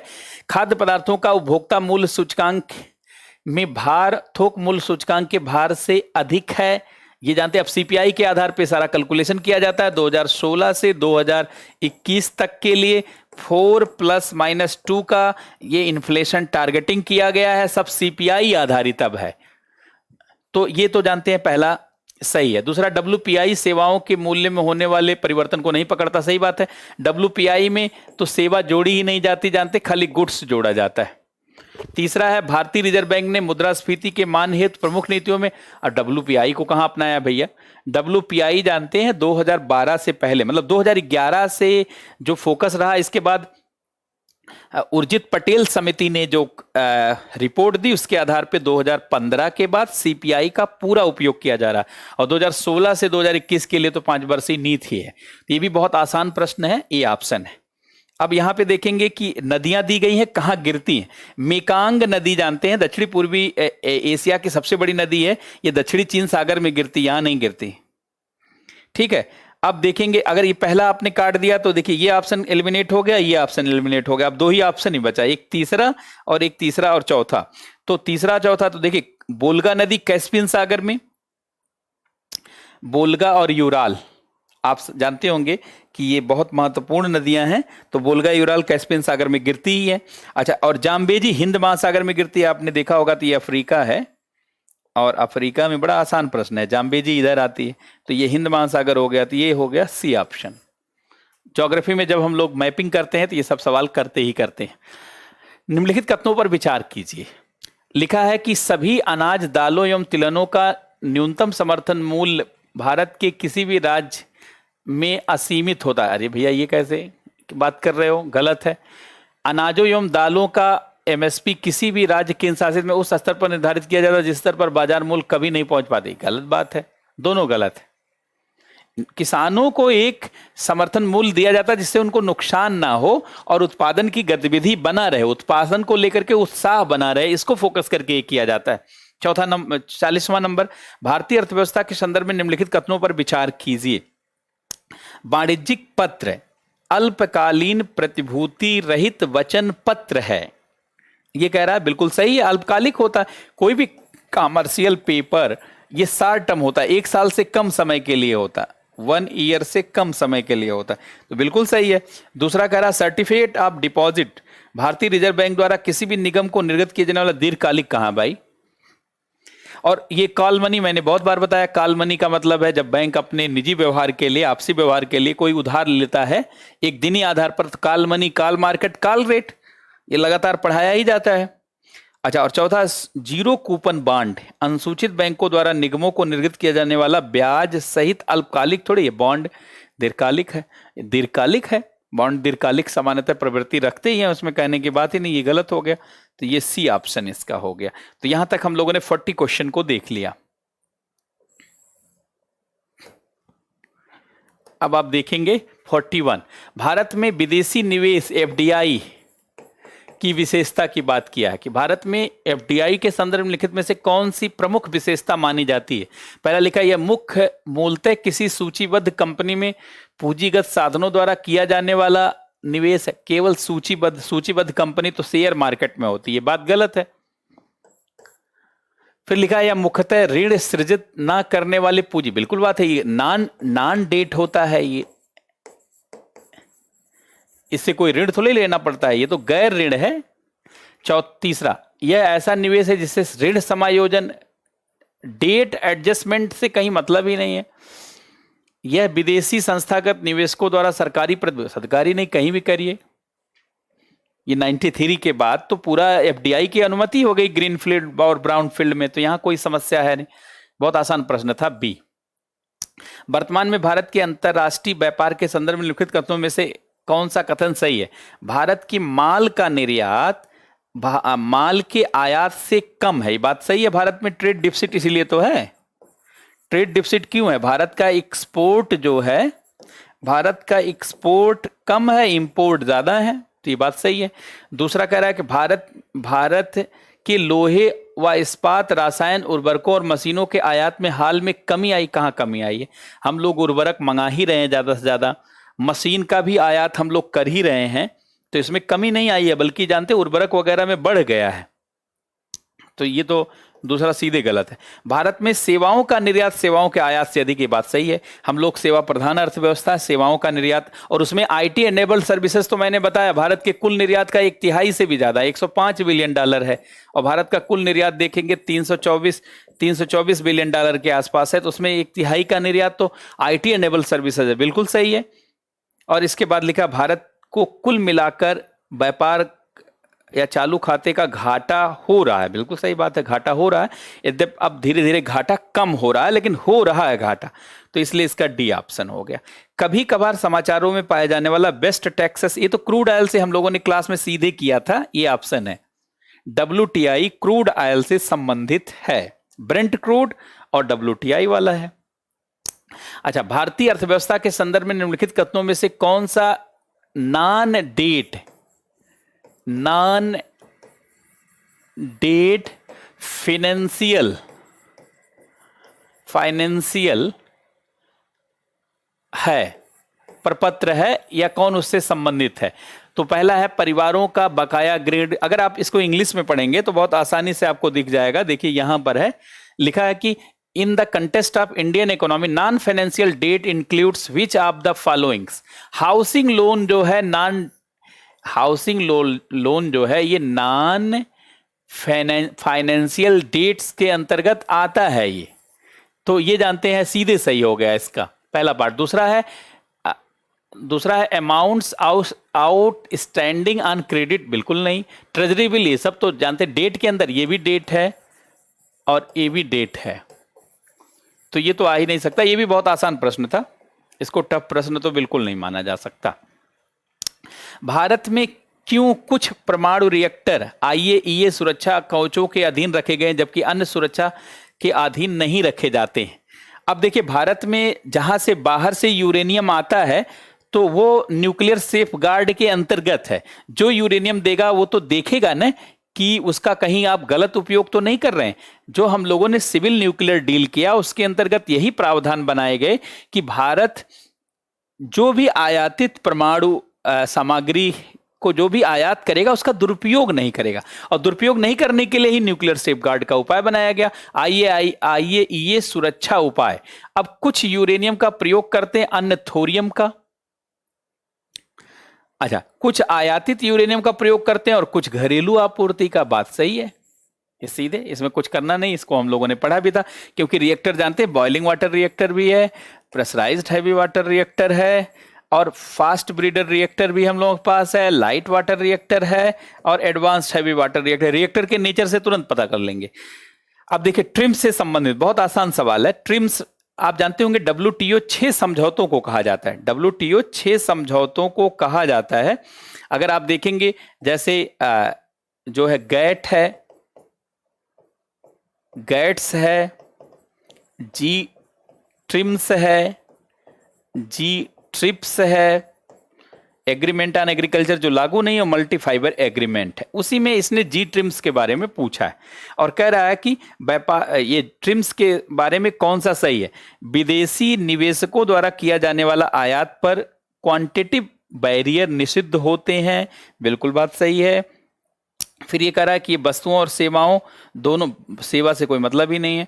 अच्छा, ये कह रहा है कि ये विदेशी निवेश के नियमन से संबंधित नहीं है। बिल्कुल, ये जानते हैं, सी ऑप्शन इसका हो गया। बहुत आसान है इसको समझना। तो हम लोगों ने 46 तक देख लिया है। यहां पे 47 देखिए, आरबीआई के एक्सपेंशनरी अर्थात प्रसार मौद्रिक नीति के अंतर्गत कौन नहीं करेगा? पहला लिखा है वैधानिक तरलता अनुपात को घटाएंगे। दूसरा है कि मार्जिनल स्टैंडिंग फैसिलिटी रेट को बढ़ाएंगे। अरे बढ़ाएंगे तो लिक्विडिटी कम नहीं हो जाएगी? ये तो कम करेंगे तो लिक्विडिटी बढ़ेगी, तो इसका मतलब ये तो सही है। ये दूसरा वाला तो सीधे गलत हो गया। बैंक दर को घटाना, बैंक दर घटाएंगे तो निश्चित रूप से पैसा, लोन की दर कम होगी तो आसानी से लोगों तक पैसा पहुंचेगा, तो प्रसार होगा। तो इसमें जो बी वाला है वो गलत हो गया। 1991 के आर्थिक उदारीकरण के बाद भारतीय अर्थव्यवस्था के संदर्भ में निम्नलिखित कथनों पर विचार कीजिए। ये क्वेश्चन दिया गया, देखें। शहरी क्षेत्रों में, ये सीधे इकोनॉमिक सर्वे से है, शहरी क्षेत्रों में श्रमिक की उत्पादकता की कीमतों पर में वृद्धि जबकि ग्रामीण क्षेत्रों में कमी हुई है। पहला है, ये गलत है। ग्रामीण क्षेत्रों में कमी नहीं हुई है, वहां पे भी बढ़ी है क्योंकि नरेगा चल रहा है भाई वहां पे। कार्यबल में ग्रामीण क्षेत्रों की प्रतिशत हिस्सेदारी में सतत वृद्धि हुई है। कार्यबल में सतत जो कह रहा है, हिस्सेदारी में सतत वृद्धि हुई है, ये बात जानते पूरी तरीके से सही नहीं है। सतत वाला शब्द ठीक नहीं, घटती बढ़ती रही है। कई बार नरेगा का बजट ज्यादा रहा, कई बार कम रहा, उस तरीके से। ग्रामीण क्षेत्रों में गैर कृषि अर्थव्यवस्था में वृद्धि हुई है, ये बात सही है। और ग्रामीण रोजगार में वृद्धि दर में कमी आई। रोजगार में तो पूरे देश में वृद्धि दर, सबसे ज्यादा अनएम्प्लॉयमेंट रेट ही तो चल रहा है। तो ये तीसरा चौथा जानते, एक तरीके से बेरोजगारी से जुड़ा हुआ एक सवाल पूछा गया यहां पर, बी ऑप्शन है। अब ये देखेंगे, सहकारी बैंकों से संबंधित एक सवाल पूछा गया। हम लोगों ने सहकारी बैंक वाला चैप्टर करवाया था, लेकिन डायरेक्ट इस पे नहीं बात किया था, लेकिन सहकारी बैंकों के नियमन पर बात किया था। उसी से जुड़ा हुआ एक सवाल है कि कृषि क्षेत्र को अल्पकालिक साख परिदान करने के संदर्भ में जिला केंद्रीय सहकारी बैंक अनुसूचित बैंकों और क्षेत्रीय अधिक ऋण, अरे कैसे अधिक ऋण देंगे? जो कॉमर्शियल बैंक हैं उनको तो, कॉमर्शियल बैंक के लिए तो अनिवार्य है प्रियॉरिटी सेक्टर लेंडिंग, और प्रियॉरिटी सेक्टर लेंडिंग में 40% तो उनको प्रियॉरिटी सेक्टर में लोन देना होता है, जिसमें कृषि में 18% लोन ही देना होता है। और चूंकि कॉमर्शियल बैंक इतने बड़े, इतना ज्यादा पूंजी का नेतृत्व करते हैं, उनको कौन बीट कर पाएगा? ये तो गलत है बात है। कोई सहकारी बैंक कभी वाणिज्यिक बैंक से ज्यादा लोन दे पाएगा? आप बोलिए, कभी नहीं ऐसा हो सकता। तो कंफ्यूज करने के लिए दिया था ताकि आपको लगे ऐसा है क्या। अच्छा, दूसरा, सबसे बड़ा प्राथमिक साख समितियों को निधि उपलब्ध कराना, ही बात सही है, तो बी हो गया ऑप्शन। बहुत आसान प्रश्न है ये। अच्छा, अब ये जो 50वां क्वेश्चन है, ये थोड़ा सा टफ क्वेश्चन है क्योंकि इसको हमको भी जानते हैं, इसका आंसर निकालने के लिए मिलाना पड़ा, यद्यपि साइंस एंड टेक्नोलॉजी से रिलेटेड है। भारत में किसी व्यक्ति के साइबर बीमा कराने पर निधि की हानि की भरपाई अन्य लाभों के अतिरिक्त सामान्यतः निम्नलिखित में से कौन सा लाभ दिए जाते हैं? तो सीधे देखिए, इसमें जो पहला वाला है, सीधे तीसरा वाला और चौथा वाला सही है। ये पढ़ करके एक बार आप देख लेंगे, और बी ऑप्शन सही है। इसको बहुत हमने सर्च करके तब जाकर के इसका आंसर देखा। तो यहां तक हम लोगों का हो गया। अब 51 पे आ जाते हैं। कार्बन नैनो ट्यूब, बहुत आसान प्रश्न है। कार्बन नैनो ट्यूब का कहां कहां उपयोग होता है? देखिए, ध्यान सुनिएगा, इसमें हो सकता है एक आध ऑप्शन आपको ना आए, तब भी कर ले जाएंगे आप। कार्बन नैनो ट्यूब आप जान रहे हैं कि बहुत पतला होता है। इसका प्रयोग जो है आप देखेंगे तो डिस्प्ले पैनल बनाने में मुख्य रूप से किया जाता है। लेकिन चूंकि कार्बन नैनो ट्यूब का साइज 10⁻⁹ 8 के आसपास है, इस नाते सारी जो गंभीर चीजें की जाती सब इसी के माध्यम से की जाती। इसी से जानते हैं ब्लड के अंदर ड्रग्स वगैरह को भेजा जाता है, इसी के माध्यम से पूरी सर्जरी कार्बन नैनो ट्यूब ही नैनो रोबोट के कंसेप्ट से जुड़ा हुआ। तो आप देखिए, इसको मानव शरीर में औषधियों और प्रतिजनों को वाहकों के रूप में, बिल्कुल सही। इसको मानव शरीर में क्षतिग्रस्त भाग के कृत्रिम रक्त कोशिकाओं के रूप में बनाया, बिल्कुल सही। इसका बायोसेंसर, तो बायोसेंसर तो बनता ही है भाई, इससे बायोसेंसर बनता ही है, और ये बायोडिग्रेडेबल भी होता है। नैनो टेक्नोलॉजी में कोई भी चीज नुकसानदायक होती ही नहीं प्रकृति के लिए, तो ये वाले सोचना की जरूरत ही नहीं है। डी ऑप्शन है। बहुत, इसको, इस प्रश्न को देख के बड़ा अच्छा लगा। ये लगातार हमने पढ़ाया है हमेशा। पुरानी अगर नोट्स आप देखे होंगे पिछले कई सालों के, मार्केट में बिकते हैं, वहां भी देख सकते हैं, किसी स्टूडेंट के पास भी देख सकते हैं। अच्छा, निम्नलिखित गतिविधियों पर विचार कीजिए। खेतों में फसल पर पीड़कनाशी छिड़कना, सक्रिय ज्वालामुखियों के मुखों का निरीक्षण करना और डीएनए विश्लेषण करने के लिए उत्प्रेक्षण करती हुई व्हेलों के श्वास लेने के नमूने, सब ड्रोन सारा काम कर लेता है। ड्रोन जानते हैं कहीं भी जो है छिड़काव करना है पेस्टिसाइड, वो भी काम कर लेता है। ज्वालामुखी वगैरह पे निरीक्षण आप कैसे करेंगे? कोई ड्रोन भेज करके बहुत इजीली कर सकते हैं। और अगर व्हेल मछली ऊपर आती है, श्वास लेती है, तो उसका नमूना भी किया जाता है। ये चर्चा में भी रहा है, तो इसका भी डी ऑप्शन हो जाएगा। यह प्रयोग 3 ऐसे अंतरिक्ष यानों को काम में लाएगा जो संभावित, ये भारत में एक जानते संस्था है PRL, फिजिकल रिसर्च लेबोरेटरी, उसके द्वारा लीगो प्रोजेक्ट चलाया जा रहा है जिसमें ग्रेविटेशनल वेव पर स्टडी की जा रही। उसी से जुड़ा हुआ सवाल है। वैसे तो आप जानते लीजा जो पथ फाइंडर है ये लेजर पर आधारित है, और लीगो हम लोग लीगो भारत में चल रहा है, laser interferometer gravitational wave observatory. तो इसमें लिखा है किसके संदर्भ में? तो ये इवाल्व्ड लीसा के संदर्भ में है। इसमें लीजा पथ फाइंडर पे मत, बहुत सारे लोग कह रहे हैं कि इसका आंसर लीजा पथ फाइंडर होगा, बिल्कुल गलत है। इसका मतलब वो समझते ही नहीं साइंस एंड टेक्नोलॉजी। इसमें इवाल्व लीजा होगा और यही इसका सही। और ये देखिए सीधे क्वेश्चन बायोटेक्नोलॉजी से पूछा गया है कि भावी माता पिता के अंड और शुक्राणु उत्पन्न करने वाली कोशिकाओं में आनुवंशिक परिवर्तन किए जा सकते? बिल्कुल किए जा सकते हैं। अब तो जानते हैं डिजाइनर बेबी का कंसेप्ट है, भ्रूण में ही सारी चीज को चेंज किया जा सकता है। क्रिस्पर टेक्नोलॉजी आ चुकी है। व्यक्ति के जीनोम जन्म से पूर्व प्रारंभिक भ्रूणीय अवस्था, बिल्कुल जर्म लाइन थेरेपी इसे कहा ही जाता है। तीसरा, प्लूरिपोटेंट स्टेम सेल को एक सूकर के भ्रूण में अंतर्वेशित, ये जो है ये प्रयोग जो है डेनमार्क में और नॉर्वे में बहुत जगहों पर किया गया। और वहां जानते सुअर, जो एक सुअर के एग सेल को, इसी को जानते हैं समीट कहा जाता है। मैंने क्लास में बहुत बार पढ़ाया, सीट मीट। अब जानते हैं आर्टिफिशियल मीट आ गया है, सीट मीट, आर्टिफिशियल मीट आ गया जिसको समीट कहा जाता है। लैब ग्रोन मीट, बिना पशु को मारे मांस प्राप्त किया जा सकता है। वही सवाल जानते हैं यहां पे इसने कर दिया है, तो ये भी सही है। बड़ा खूबसूरत सवाल, बहुत अच्छा लगा, बड़ा आसान सवाल है, सीधे क्लास में जानते हैं कई सालों से क्लास में करवाया जा रहा है, एक साल से नहीं। आप 2014, 2015, 2016, 2017 मार्केट में मुखर्जी नगर में कहीं से नोट्स उठा लीजिए, सब में ये सवाल जानते हैं। अच्छा, ये तो मैंने करंट अफेयर में ही करवाया PCB, तो इस पे मैं बात ही नहीं करूंगा, ये बहुत आसान है, जानते हैं। एक चीज जान लीजिए, इसमें ये तीसरा वाला ऑप्शन जो कह रहा है कि इस वैक्सीन का कोई गौड़ प्रभाव नहीं है। अच्छा, इसमें इसका आंसर गलत लगा हुआ है, इसका डी नहीं होगा आंसर, इसका होगा 1 और 2, क्योंकि किसी गौड़ प्रभाव नहीं है और ना ही वैक्सीन का साइड इफेक्ट होता है, इसलिए ट्रायल किया जाता है। 1, 2 सही है, तो इसका बी ऑप्शन हुआ, इसका बी ऑप्शन रहेगा। क्योंकि कोई भी वैक्सीन का जब ट्रायल करते हैं तो इसीलिए तो ट्रायल 3 चरणों में किया जाता है, साइड इफेक्ट देखा जाए। अब ये कह रहा साइड इफेक्ट नहीं है और जो है एलर्जिक नहीं करता, ये गलत बात है। तो पहला दूसरा सही है, ये मैंने करवाया था क्लास में, बहुत आसानी से आप समझ सकते हैं। 55 तक हम लोग आ गए। अब 56 देखेंगे, पब्लिक की इंफ्रास्ट्रक्चर, ये तो जानते हैं डिजिटल लॉकर की बात कर रहा है, इसमें ये ऑप्शन होगा, कुछ करना ही नहीं, डिजिटल लॉकर। 57 पे आ जाइए, निम्नलिखित कथनों में से कौन पादप और प्राणी कोशिकाओं के बीच अंतर है? ये एक क्वेश्चन सीधे बायोलॉजी से पूछा गया है, जिसमें प्लांट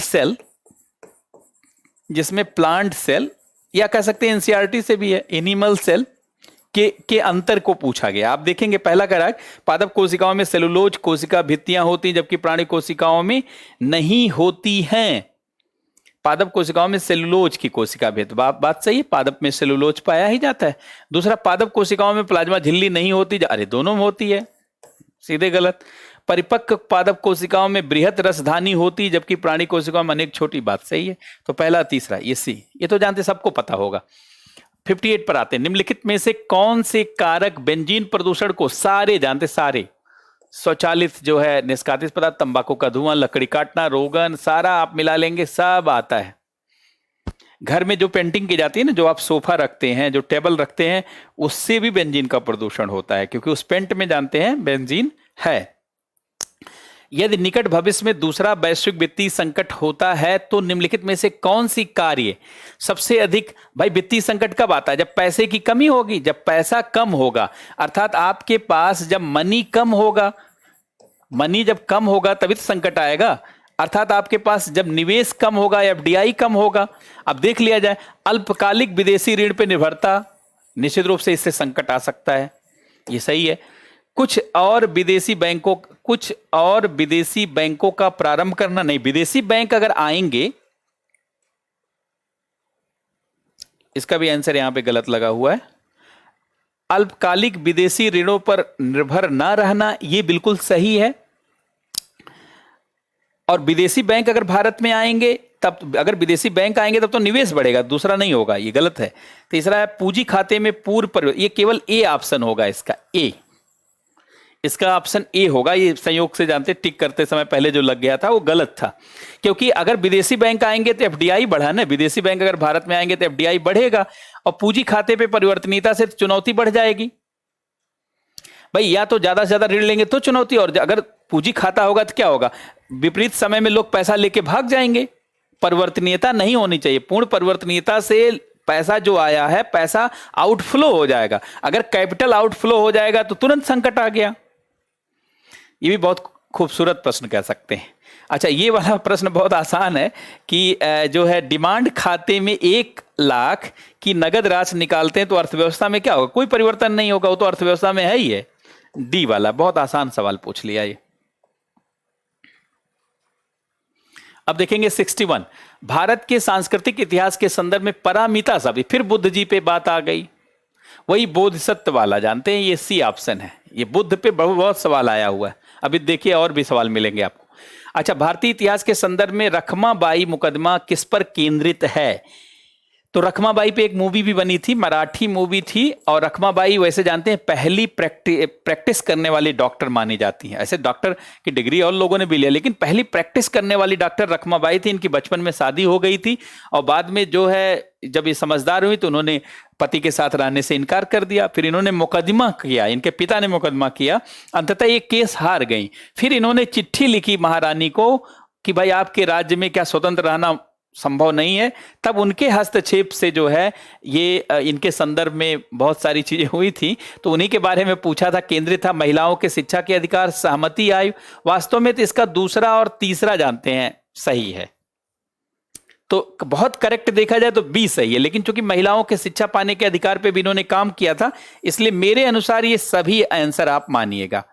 अदरवाइज इनका सहमति की आय और दाम्पत्य अधिकारों के प्रतिस्थापन, ये बी, अर्थात बी और डी दोनों हो सकता है, लेकिन मैं यहां डी मांग के चल रहा हूं, यहां पे डी मान के चल रहा हूं, ठीक है। तीसरा 63 नंबर, निम्नलिखित में से किस कारण से भारत में 20वीं शताब्दी के आरंभ में नील की खेती, ये तो सब लोग जानते हैं, ये बी वाला, इस पे बात ही नहीं करना। बेलीजली ने कलकत्ता में फोर्ट विलियम कॉलेज की स्थापना किस लिए की थी? उसे लंदन में स्थित बोर्ड ऑफ बिल्कुल नहीं। भारत में प्राच्य ज्ञान के, ये भी नहीं। वह विलियम कैरी, और ये भी नहीं जानते। ब्रिटिश नागरिकों को भारत में प्रशासन हित प्रशिक्षित करने के लिए। यद्यप बाद में ये कॉलेज बंद हो गया था, लेकिन बहुत आसान है, अगर आप मॉडर्न हिस्ट्री पढ़ेंगे तो बहुत आसानी से जान सकते हैं। अच्छा, भारत के इतिहास में ऊल गुलान अथवा महान उपद्रव के लिए तो बिरसा मुंडा जी, महान बिरसा मुंडा, उन्हीं से जुड़ा हुआ सवाल। तीर कमान से घायल कर देते थे, जो बंदूक चलाने वाले अंग्रेज सिपाही थे उनकी हालत खराब, सारे आदिवासी, और बिरसा मुंडा बहुत कम एज के थे, 24-25 वर्ष की उम्र में उन्होंने महान क्रांति का नेतृत्व किया। महान बिरसा मुंडा को भारतीय समाज कभी भी भूल नहीं सकता। हमारे वनवासी आदिवासी भाइयों का सबसे बड़ा नेता बिरसा मुंडा। प्राचीन भारत के विद्वानों के संदर्भ में निम्नलिखित कथनों पर विचार कीजिए। बड़ा अच्छा सवाल पूछा गया है, प्राचीन गौरव पर फोकस करते हुए, कि पाणिनि पुष्यमित्र शुंग से संबंधित हैं, अमर सिंह हर्षवर्धन से संबंधित हैं, कालिदास चंद्रगुप्त दो से संबंधित है। देखिए इसमें सीधे ऑप्शन सी है, आप सभी लोग जान रहे हैं।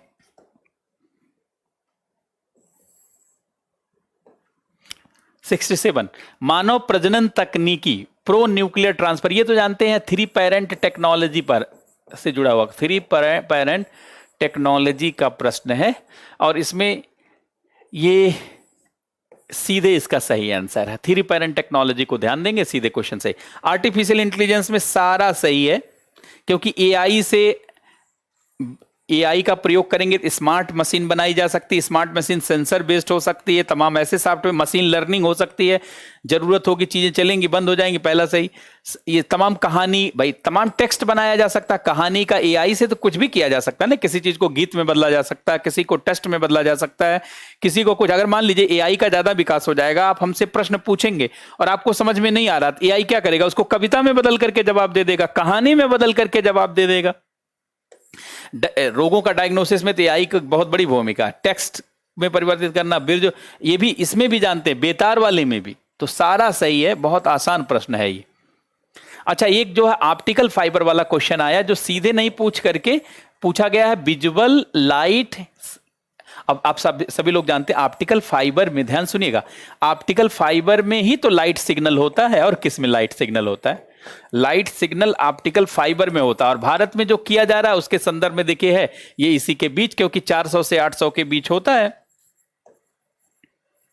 तो इसी के बीच दिया गया है।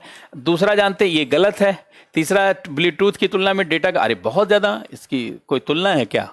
और इसमें व्यतिकरण नहीं होता, क्योंकि ऑप्टिकल फाइबर की विशेषता होती है कि इसमें थीटा 0 होता है, इंटरफेरेंस 0 होता है। ऑप्टिकल फाइबर कांच की बनी एक नलिका होती है जिसमें पूर्ण आंतरिक परावर्तन का नियम लागू होता है। और जहां पूर्ण आंतरिक परावर्तन होगा वहां पे क्या व्यतिकरण होगा मेरे भाई? कोई व्यतिकरण होगा नहीं। हमने क्लास में ना जाने कितनी बार जानते हैं इस पे सवाल करवाया है, इस पे क्वेश्चन करवाया है। तो ये बहुत आसानी से, खाली इसमें एक शब्द जो है, यही वीएलसी शब्द से कोई कंफ्यूज हो जाए तो अलग बात है, बाकी ये बहुत आसान प्रश्न है, बहुत आसानी से इसको किया जा सकता है। ब्लॉकचेन टेक्नोलॉजी का पहला ही ऑप्शन हमने कहा डीएलटी, डिस्ट्रीब्यूटेड लेजर टेक्नोलॉजी, वो इसी पे लिखा हुआ है। एक सार्वजनिक खाता है जिसका हर कोई निरीक्षण कर सकता है, परंतु कोई भी एक उपभोक्ता नियंत्रित नहीं है। सही हो गया। ब्लॉकचेन की संरचना विकल्प ऐसा कि इसका सूचना डेटा केवल एक क्रिप्टो, अरे भाई क्रिप्टो करेंसी के लिए थोड़ी है, ब्लॉकचेन का ना जाने कितना उपयोग है, ये सीधे गलत है। तीसरा है ब्लॉकचेन के आधारभूत वैशिष्ट पर आधारित अनुप्रयोगों को बिना किसी व्यक्ति की अनुमति के विकसित किया जा सकता है, इसमें अनुमति चाहिए होती है ब्लॉक की, तो ये भी गलत हो गया, सीधे ए ऑप्शन है। तो यहां पे हम लोगों ने 70 प्रश्न को देख लिया है।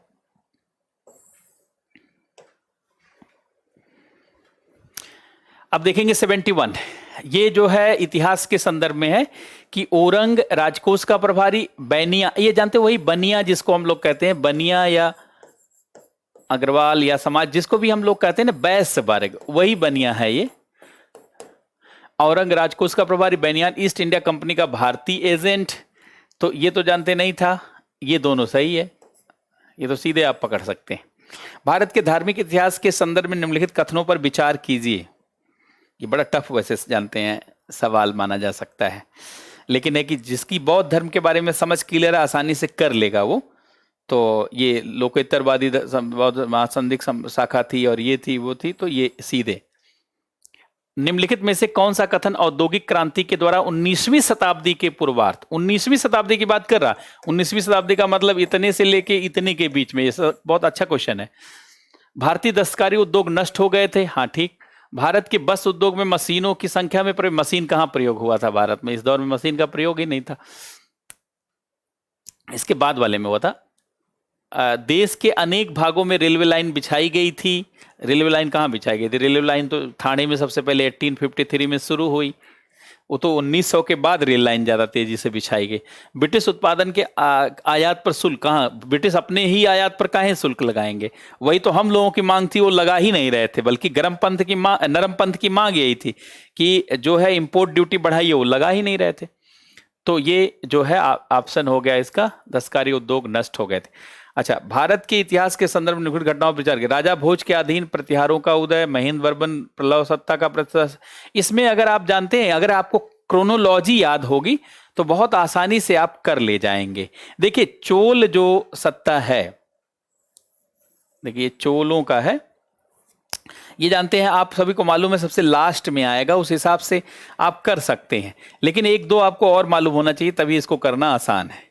निम्नलिखित में से कौन सा उपवाक्य उत्तर हर्षकालीन स्रोतों के लिए हुंडी, हुंडी का मतलब ही होता जानते हैं, हुंडी जिसको कहते हैं चेक को, हुंडी माने होता है चेक, जैसे आजकल नहीं चेक का आप यूज करते हैं, चेक काटते हैं, तो वही हुंडी है, तो विनिमय पत्र है ये भी, इस पे भी सोचने की जरूरत नहीं है।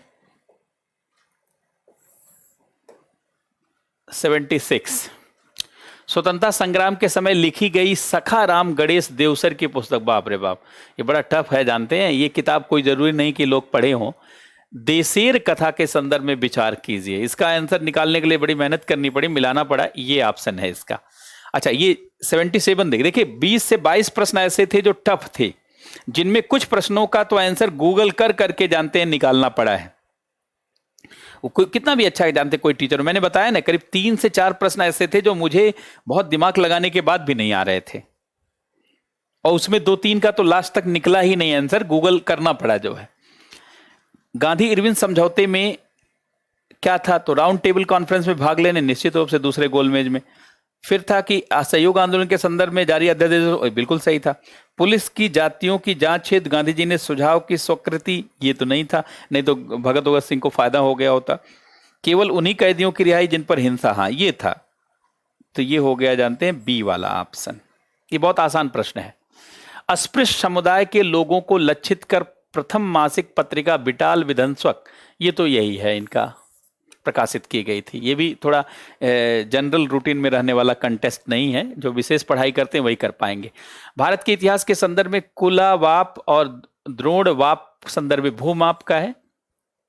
निम्नलिखित में से किस शासक ने अपनी प्रजा को अभिलेख के माध्यम से परामर्श दिया था? ये बड़ा अच्छा सेंटेंस है।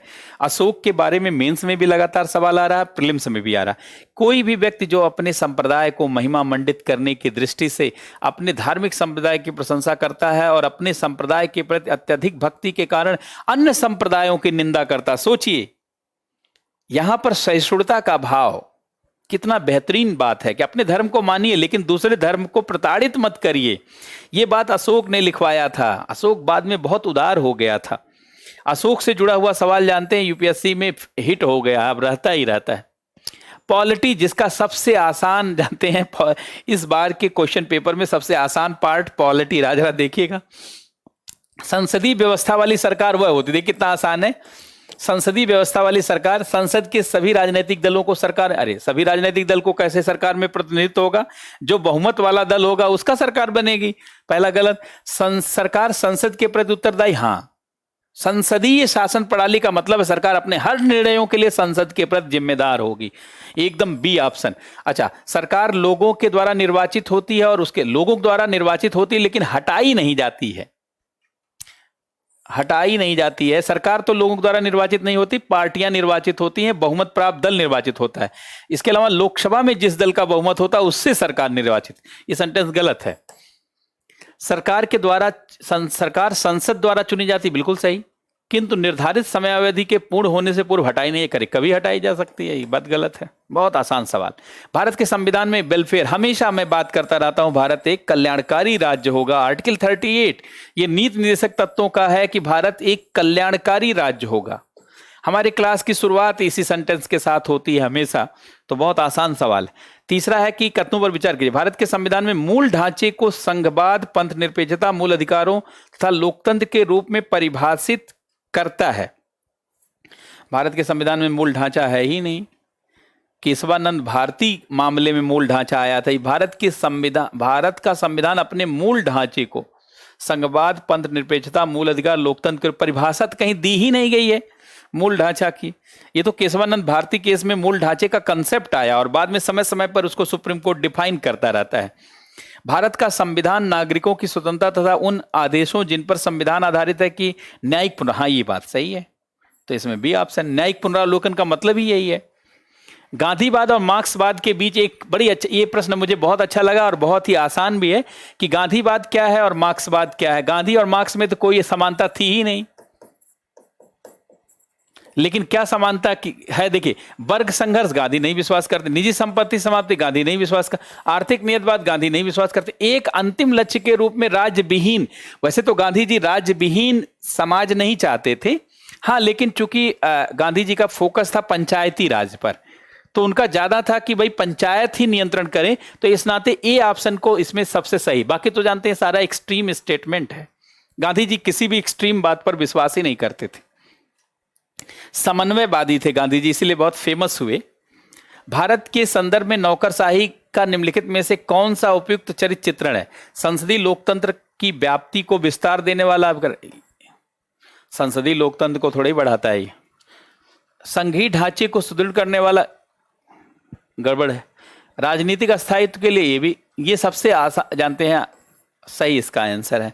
भारत के संविधान की उद्देशिका माने प्रियम्बल संविधान का भाग है किंतु कोई भी विधिक प्रभाव नहीं रखती। संविधान का भाग है लेकिन कोई विधिक प्रभाव, ये शब्द कोई शब्द एक्सट्रीम है। संविधान का भाग नहीं लेकिन कोई विधिक प्रभाव, संविधान का भाग नहीं है और कोई विधिक प्रभाव नहीं रखती, ये भी गलत, ये भी गलत। संविधान का भाग है और वैसा ही विधिक प्रभाव रखती जैसा कोई अन्य भाग, बिल्कुल नहीं। संविधान का भाग है किंतु इसके अन्य भागों से स्वतंत्र होकर कोई विधिक प्रभाव नहीं है, ये बात सही है। ये भी बहुत आसान प्रश्न है। 86 तक हम लोगों ने देख लिया, 87 देखेंगे। ये तो ट्रांच है, हम लोगों ने पढ़ाया था। ये चूंकि भारत में विदेशी मुद्रा भंडार बढ़ा, उसके संदर्भ में ये ऑप्शन है। भारत के संविधान के भाग 4 में पार्ट 4 में, पार्ट 4 आप जान ही रहे हैं कि डीपीएसपी है। में निम्नलिखित में से कौन सही है? वे न्यायालयों के, न्यायालय में कहां परिवर्तनीय होते हैं, गलत है। वे किसी भी न्यायालय द्वारा परिवर्तनीय नहीं होंगे, सही है। इस भाग में अधिकाधिक सिद्धांत राज्य के द्वारा कानून बनाने को प्रभावित करेंगे, बिल्कुल सही है। दूसरा और तीसरा बहुत आसान, पॉलिटी के प्रश्न बहुत आसान है। निम्नलिखित कथनों पर विचार कीजिए। भारत के संविधान के अनुसार कोई भी ऐसा व्यक्ति जो मतदान के लिए योग्य है किसी राज्य में 6 माह से अधिक के लिए मंत्री बनाए, बिल्कुल सही बात है। बिना जानते हैं चुनाव लड़े, बिना जीते 6 महीने के लिए आप मंत्री, देखने उद्धव ठाकरे को आपने देखा होगा, तब भी उस राज्य के मंत्रिमंडल का सदस्य, ठीक है, ये हो गया। मंत्री बनाया जा सकता तब भी जब वह उस राज्य के विधानमंडल का सदस्य नहीं है, बिल्कुल सही बात है, ये सही है। लोक प्रतिनिधित्व अधिनियम 1951 के अनुसार कोई भी व्यक्ति, ऐसा व्यक्ति जो डांडिक अपराध के अंतर्गत दोषी पाया जाता है, जिसे 5 वर्ष के लिए कारावास का दंड दिया गया, चुनाव लड़ने के लिए अस्थायी तौर पर निरस्त हो जाता है, भले वह कारावास से मुक्त नहीं, हमेशा के लिए नहीं हो सकता, 6 साल के लिए उस पर रोक है, बाकी तो दोबारा लड़ सकता है। तो इसलिए ये ऑप्शन हो गया। निम्नलिखित पर विचार करिए। ये प्रश्न भी बहुत अच्छा मुझे लगा आपकी बार। भारत का राष्ट्रपति ऐसे स्थान पर जिसे वह ठीक समझता कहीं भी बुला सकता। मान लीजिए संसद भवन गिर गया, आतंकवादी हमला हो गया, कोई जरूरी संसद भवन में ही संसद का सत्र बुलाना, कहीं बुला सकता। राष्ट्रपति बहुत बड़ा पावर रखता है। आर्टिकल 53 कहता है, पूरा जानते लोकतांत्रिकरण को बढ़ावा देने के लिए प्रयास करेगा, संवैधानिक प्रमुख होगा। दूसरा है, ये सही है बिल्कुल। दूसरा है, भारत का संविधान 1 वर्ष में संसद के 3 सत्रों, संसद के 3 सत्र का प्रावधान संविधान में नहीं है, ये लोकसभा राज्यसभा के नियमावली में है। संविधान में कहीं नहीं लिखा है कि भारत में संसद के 3 सत्र होंगे, ये तो राज्यसभा लोकसभा के नियमावली के अंतर्गत आता है, इसलिए ये वाला पार्ट तो गलत है। 1 वर्ष में दिनों की कोई न्यूनतम संख्या निर्धारित नहीं है जब संसद चला। हाँ, कितने कम दिन, कितने ज्यादा, अभी कोई दिन नहीं डिसाइड है, ये सरकार के ऊपर है वो कितना दिन संसद का सत्र चलाना चाहती। बिल्कुल सही, बड़ा अच्छा प्रश्न मुझे लगा। 1 और 3 इसका आंसर है। अब आप देखेंगे 91, ये थोड़ा सा टफ प्रश्न है लेकिन जिनको आता था वो कर ले गए। पहला है कि आधार मेटा डाटा को 3 महीने से अधिक संग्रहित नहीं, 6 महीना इसमें है। ये एक जस्टिस सुप्रीम कोर्ट का आदेश है, सीकरी का आदेश था, जिनको याद होगा जजमेंट या पढ़ा होगा कहीं वो जानते होंगे। दूसरा है कि राज्य निजी निगमों से आधार डाटा को साझा करने के लिए कोई अनुबंध नहीं कर सकता, सही बात है। आधार बीमा उत्पादों के लिए अनिवार्य है, अभी तो ये ऐसी बात नहीं। आधार भारत के संचित निधि सहित लाभ, तो ये बी ऑप्शन हो गया। राज्यसभा की लोकसभा के समान शक्तियां किस क्षेत्र में हैं? देखिए इसमें तो राज्यसभा को ज्यादा राइट है, अखिल भारतीय सेवा में। संविधान संशोधन में बराबर पावर है बहुत, सरकार हटाने में तो नहीं है, कटौती प्रस्ताव में नहीं है, इसमें नहीं, तो ये भी बहुत आसान प्रश्न। ये प्रश्न मुझे बहुत टफ लगा क्योंकि इसको मिलाने के लिए मुझे खुद ही कई बार गूगल करना पड़ा और कई बार देखना पड़ा। एमपी लैड्स निधियां टिकाऊ परिसंपत्तियों जैसे स्वास्थ्य, शिक्षा और इस पे आधारभूत संरचनाओं में प्रयोग, ये तो सही है। प्रत्येक संसद की निधि का एक निश्चित अंश अनुसूचित जाति जनजातियों, ये बात सही है क्योंकि 15% जानते हैं एससी के लिए और 7.5% जानते हैं एसटी के लिए, ये दोनों तो कोई इसमें दिक्कत नहीं। तीसरा है एमपी लैड निधि वार्षिक आधार पर स्वीकृत की जाती है और वार्षिक आधार पर नहीं होती, जानते हैं, 2 बार की जाती थी, इसको भी चेक करना पड़ा। तो ये तो जानते गलत हो गया। और इसके बाद कार्यान्वित हो रहे सभी कार्यों को कम से कम 10% कार्यों का जिला प्राधिकारी द्वारा प्रतिवर्ष निरीक्षण आवश्यक है। ये सब भी जानते सामान्यतः लोगों को नहीं मालूम होता है, तो इसको भी बहुत क्रॉस करने के बाद, देखने के बाद पता चला कि इसका आंसर ये डी होगा। टफ था, ये सारे स्टूडेंट को ही नहीं मालूम हो सकता। निम्नलिखित मूल अधिकारों में किस संदर्भ में अस्पृश्यता का अधिकार समता का अधिकार है? आप सभी लोग जानते हैं, इसका जो है डी ऑप्शन है।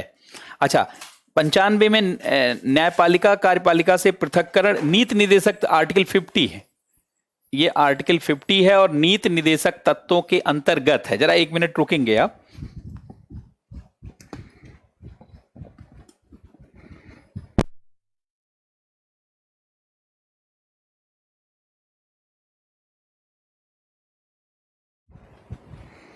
तो आपने देखा कि नीति निदेशक जो न्यायपालिका कार्यपालिका पृथक्करण आर्टिकल 50 है और ये नीति निदेशक तत्वों के अंतर्गत आता है, तो बहुत आसानी से ये भी आंसर आप सभी को मालूम है।